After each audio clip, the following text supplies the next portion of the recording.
कहानी की शुरुआत एक उजड़ी हुई दुनिया से होती है। एक ऐसी दुनिया जहां कई साल पहले टाइटन्स नाम के विशाल और खतरनाक जीवों ने हमला किया था। ये दिखने में इंसानों जैसे थे, लेकिन आकार में कई गुना बड़े और ताकत में उनसे कहीं आगे। उनकी तबाही इतनी भयानक थी कि उन्होंने लगभग पूरी मानव जाति को खत्म कर दिया और पूरी दुनिया को खंडहर में बदल दिया। जो कुछ लोग इस विनाश से बच पाए, उन्होंने खुद को बचाने के लिए एक बेहद ऊंची और मजबूत दीवार खड़ी की और उसी दीवार के अंदर अपनी नई जिंदगी शुरू कर दी। ये दीवारें ही उनकी आखिरी उम्मीद बन गई, जो उन्हें टाइटन से दूर रख सकती थी। हालांकि इन दीवारों ने उन्हें सुरक्षा तो दे दी, लेकिन डर कभी खत्म नहीं हुआ। हर किसी के मन में एक ही सवाल था, अगर टाइटन्स फिर से लौट आए तो क्या होगा। समय बीतता गया और देखते ही देखते 100 साल से ज्यादा गुजर गए। इतने लंबे समय बाद लोग टाइटन्स को लगभग भूल चुके थे। अब वो सिर्फ एक कहानी बनकर रह गए थे, एक ऐसी कहानी जिसे बच्चों को डराने के लिए सुनाया जाता था। दीवारों के अंदर की दुनिया को 3 हिस्सों में बांटा गया था, जहाँ सबसे बाहर एरिया 3 था, जिसमें गरीब लोग और किसान रहते थे जो खेतों में काम करके अपना गुजारा करते थे, और यही हिस्सा टाइटन्स के सबसे करीब था। इसके अंदर एरिया 2 था, जहाँ इंडस्ट्रीज, फैक्ट्रीज और मशीन्स का काम होता था, और सबसे अंदर एरिया 1 था, जहाँ अमीर लोग और गवर्नमेंट रहती थी और वही पूरे शहर को कंट्रोल करती थी। वहाँ की गवर्नमेंट ने काफी सख्त रूल्स बना रखे थे, जहाँ न कोई एक्सपेरिमेंट कर सकता था, न कोई नया इन्वेंशन, और दीवार के पास जाना भी सख्त मना था, क्योंकि उन्हें डर था कि अगर कोई बाहर गया तो टाइटन्स उसे मार देंगे। इसी दुनिया में एरिया 3 के अंदर हमें एक लड़का दिखता है जिसका नाम एरन है, जो बाकी लोगों से काफी अलग सोच रखता है। जहाँ बाकी लोग दीवारों के अंदर की जिंदगी में खुश थे, वहीं एरन को यह जिंदगी एक कैद जैसी लगती थी, और उसका सपना था कि वो दीवार के बाहर जाए और असली दुनिया को अपनी आंखों से देखे। वो ये जानना चाहता था कि सच में टाइटन्स मौजूद हैं या फिर ये सब सिर्फ एक कहानी है जो लोगों को डराने के लिए बनाई गई है। एरन अपने इस सपने के बारे में अपने दोस्तों को भी बताता है, जिनमें उसका एक दोस्त आर्मिन होता है जो बहुत इंटेलिजेंट है और हर चीज को समझने की कोशिश करता रहता है। उनके साथ एक लड़की मिकासा भी रहती है, जिसे एरन की बहुत चिंता रहती है, और वो चाहती है कि एरन कोई खतरा न उठाए और एक सेफ जिंदगी जिए, क्योंकि दोनों एक दूसरे को पसंद करते हैं। लेकिन एरन का मानना था कि इंसान टाइटन से डरकर इन दीवारों के पीछे छुप गए हैं, और अगर सच जानना है तो बाहर निकलना जरूरी है। इसलिए एक दिन वो डिसाइड करता है कि वो किसी भी तरह दीवार के पार जाएगा। काफी समझाने के बाद वो अपने दोस्तों को भी अपने इस प्लान में शामिल कर लेता है, और तीनों मिलकर चुपके से दीवार के पास पहुंचने की कोशिश करते हैं। लेकिन दीवार के पास मिलिट्री की कड़ी सिक्योरिटी होती है, और जैसे ही ये लोग वहां पहुंचते हैं, सोल्जर्स उन्हें पकड़ लेते हैं। हालांकि मिलिट्री का लीडर एरन को डांटने के बजाय छोड़ देता है, क्योंकि वो उसे पहले से जानता था। वह समझता था कि एरन एक जज्बाती और होशियार लड़का है जो कुछ बड़ा करना चाहता है, इसलिए वह उसे जाने देता है। तभी अचानक जमीन जोर जोर से हिलने लगती है, और पहले सबको लगता है कि शायद ये भूकंप है। लेकिन जैसे ही लोग दीवार के ऊपर देखते हैं तो सब हैरान रह जाते हैं, क्योंकि वहाँ एक बहुत बड़ा और डरावना टाइटन खड़ा था, जिसे कोलोसल टाइटन कहा जाता है, और उसका साइज इतना बड़ा था कि वह दीवार से भी ऊंचा नजर आ रहा था। उसके पूरे शरीर से गर्म धुआं और आग निकल रही होती है, और अचानक वो अपने पैर से दीवार पर जोरदार हमला करता है, जिससे कुछ ही सेकंड में दीवार टूट जाती है और एक बड़ा रास्ता बन जाता है। अब टाइटन्स के लिए शहर के अंदर घुसना आसान हो गया था, और ये देखकर वहाँ मौजूद मिलिट्री घबरा जाती है, क्योंकि 100 साल में ऐसा पहली बार हुआ था। मिलिट्री का लीडर तुरंत सोल्जर्स को आदेश देता है कि टाइटन पर बॉम्ब से अटैक करो, लेकिन एक सोल्जर उसे रोकता है और बताता है कि गवर्नमेंट ने एक्सप्लोसिव्स इस्तेमाल करने पर प्रतिबंध लगाया हुआ है। इसी कंफ्यूजन के बीच कोलोसल टाइटन अचानक गायब हो जाता है, लेकिन दीवार में बना रास्ता अब भी खुला रहता है। कुछ ही देर में दूसरे टाइटन्स उस रास्ते से शहर के अंदर घुसने लगते हैं, और उनका रूप इंसानों जैसा होता है, लेकिन उनका साइज बहुत बड़ा होता है, और उनके चेहरे पर एक अजीब सी मुस्कान होती है। ऐसा लगता है जैसे वो इंसानों को अपना शिकार समझ रहे हो और उन्हें खाने के लिए ही आए हो। मिलिट्री सोल्जर्स हिम्मत करके टाइटन्स पर बॉम्ब से हमला करते हैं, और कुछ टाइटन्स गिर भी जाते हैं, लेकिन थोड़ी ही देर में उनके जख्म खुद ही भर जाते हैं। यहीं पर समझ आता है कि टाइटन्स को मारना इतना आसान नहीं है, और वो बिना किसी रहम के लोगों को पकड़कर खाने लगते हैं। पूरे शहर में अफरा तफरी मच जाती है,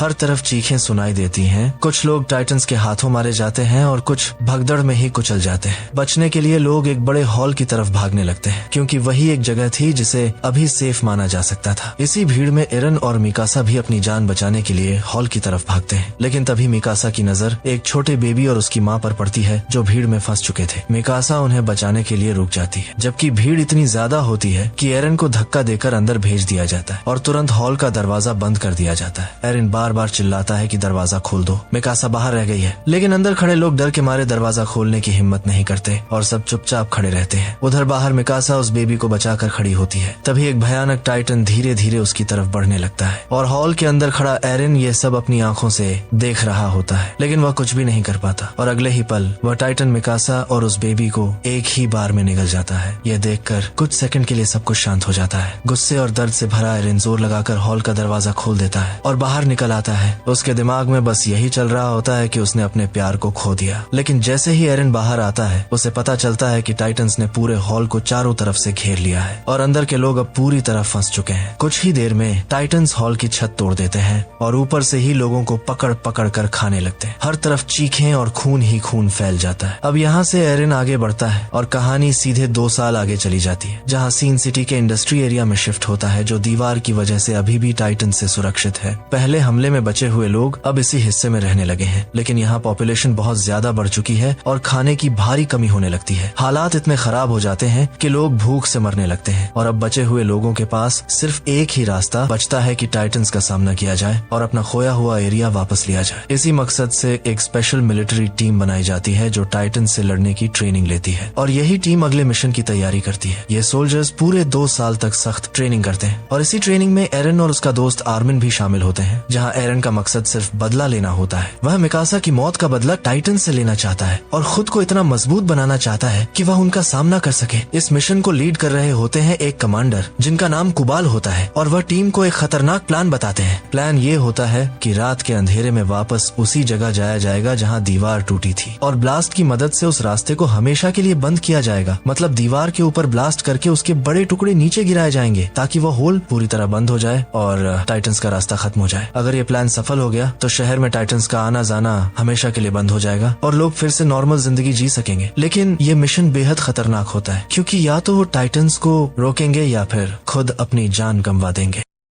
मिशन से पहले टीम को एक नई वेपन टेक्नोलॉजी दिखाई जाती है जो सोल्जर्स को हवा में मूव करने और बिल्डिंग्स के बीच उड़ने की ताकत देती है। इस स्पेशल गियर की मदद से इंसान हवा में इधर उधर तेजी से मूव कर सकता है, जिससे टाइटंस के लिए उन्हें पकड़ना मुश्किल हो जाता है। साथ ही साइंटिस्ट ये भी बताते हैं कि टाइटंस को मारने का सिर्फ एक ही तरीका है और वो है उनकी गर्दन के पीछे अटैक करना। अगर उनकी नेक के पीछे वार किया जाए तो टाइटन तुरंत मर जाता है और यही उनकी सबसे बड़ी कमजोरी होती है। अब सारी तैयारी के बाद रात के अंधेरे में पूरी टीम अपने इस खतरनाक मिशन के लिए निकल पड़ती है। रास्ते में उन्हें एक अजीब सी आवाज सुनाई देती है और पहले सबको लगता है कि यह किसी गाय की आवाज है, इसलिए वह आगे बढ़ने लगते हैं। लेकिन तभी एक सोल्जर को एक छोटे बेबी के रोने की आवाज सुनाई देती है और उसे लगता है कि कोई बच्चा खतरे में है। वह उसकी मदद करने के लिए आगे बढ़ती है और एरन भी उसके पीछे चला जाता है। लेकिन जैसे ही वह उस बेबी के पास पहुंचते हैं उन्हें सच्चाई पता चलती है। वह कोई नॉर्मल बेबी नहीं बल्कि टाइटन का बच्चा होता है जो आधा इंसान और आधा मॉन्स्टर होता है। वह छोटा टाइटन बेबी उन इंसानों को पकड़ने की कोशिश करता है लेकिन अचानक गिर जाता है और जोर जोर से रोने लगता है। उसकी आवाज सुनकर आसपास के सारे टाइटन्स जाग जाते हैं और धीरे धीरे उस जगह की तरफ आने लगते हैं। कुछ ही पलों में एरन और उसकी पूरी टीम चारों तरफ से टाइटन से घिर जाती है और उनके पास बचने का कोई रास्ता नहीं बचता।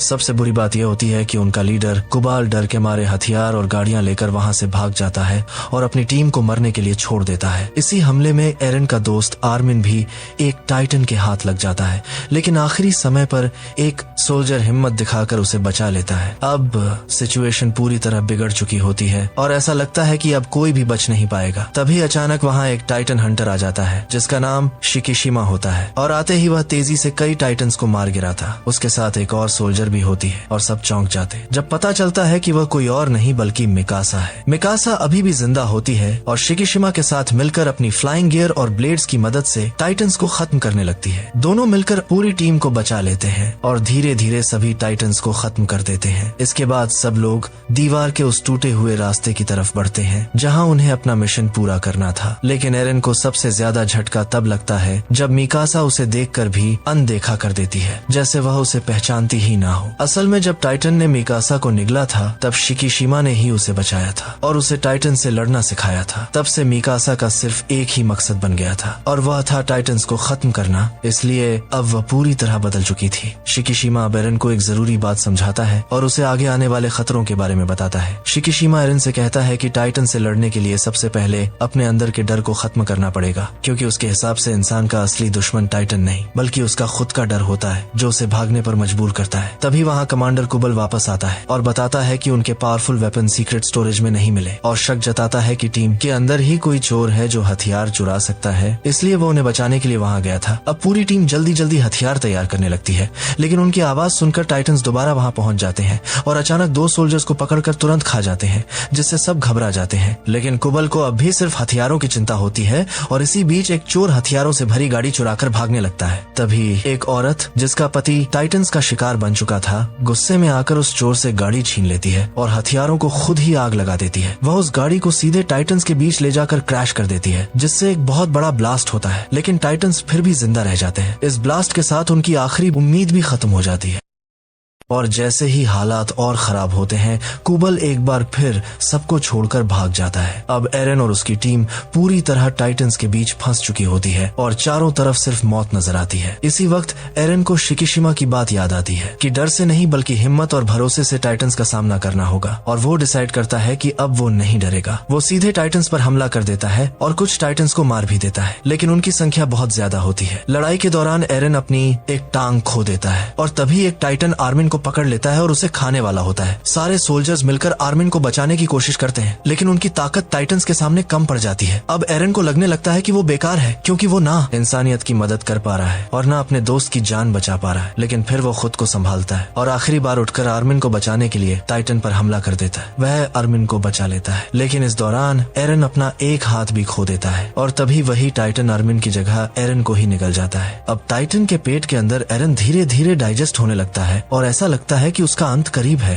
बाहर ये सब देखकर मिकासा अपना कंट्रोल खो देती है और गुस्से में टाइटन्स पर हमला कर देती है, लेकिन उसका फ्लाइंग गियर खराब हो जाता है और वह जमीन पर गिर जाती है और सामने वही टाइटन खड़ा होता है जिसने एरन को खा लिया था। अब लगता है कि मिकासा की मौत भी तय है, लेकिन तभी उस टाइटन के पेट में कुछ अजीब होने लगता है और वह जोर जोर से तड़पने लगता है। अचानक उसका मुंह फटता है और उसके अंदर से एक और टाइटन बाहर निकलता है, जो आते ही बाकी टाइटन्स पर टूट पड़ता है। वह नया टाइटन एक एक करके बाकी सभी टाइटन्स को मारने लगता है और ये देखकर सब हैरान रह जाते हैं। जब ध्यान से देखा जाता है तो पता चलता है कि वो टाइटन कोई और नहीं बल्कि एरन ही है, जो खुद टाइटन बन चुका है। लेकिन लड़ाई के बाद वो टाइटन कमजोर पड़ने लगता है, बिल्कुल वैसे ही जैसे मरते वक्त दूसरे टाइटन्स हो जाते हैं। तभी एक कमांडर चिल्लाता है कि उसकी गर्दन के पीछे के हिस्से को काटो, लेकिन पहले कोई समझ नहीं पाता कि वह क्या कह रहा है।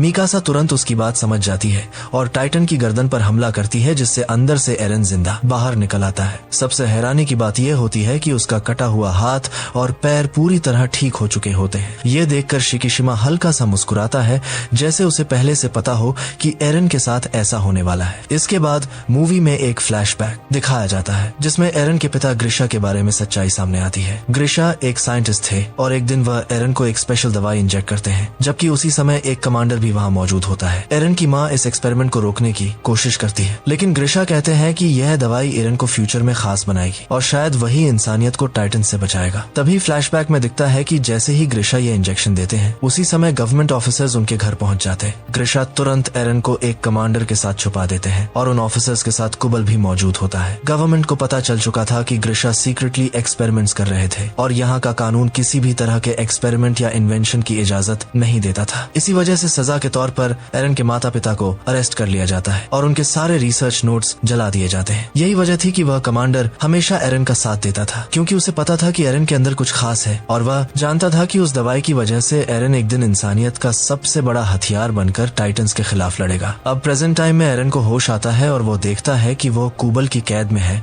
वह खुद भी हैरान होता है कि वो टाइटन में ट्रांसफॉर्म कैसे हो गया था, लेकिन अंदर ही अंदर उसे खुशी भी होती है, क्योंकि अब उसे लगता है कि वो सच में इंसानियत को टाइटन से बचा सकता है। लेकिन कुबल उससे डरता है और इसी वजह से उसे कैद करके रखता है, क्योंकि उसका मानना है कि इंसानों को कभी एक्सपेरिमेंट या इन्वेंशन नहीं करना चाहिए और उन्हें हमेशा डर के साथ दीवारों के पीछे ही जीना चाहिए। जब वहाँ का कमांडर एरन के सपोर्ट में बोलता है तो कुबल उसे गोली मार देता है और मरने से पहले कमांडर एक बड़ा सच एरन को बता देता है। वह कहता है कि एरन के पेरेंट्स का असली कातिल कुबल ही था। ये सुनते ही एरन और उसके साथी कुबल के खिलाफ हो जाते हैं।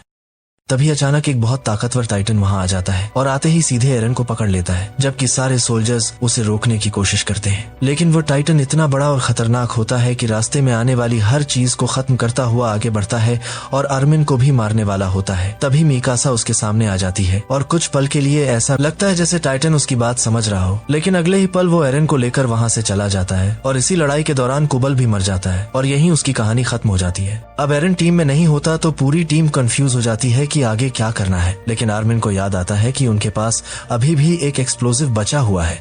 वो कहता है कि अगर इस एक्सप्लोसिव का इस्तेमाल किया जाए तो उनका मिशन अभी भी पूरा हो सकता है और दीवार का रास्ता बंद करके टाइटन्स को रोका जा सकता है। अब आर्मिन और बाकी सोल्जर्स डिसाइड करते हैं कि उन्हें तीसरे एरिया में वापस जाकर बॉम्ब लगाना होगा ताकि वह दीवार के रास्ते को हमेशा के लिए बंद कर सके।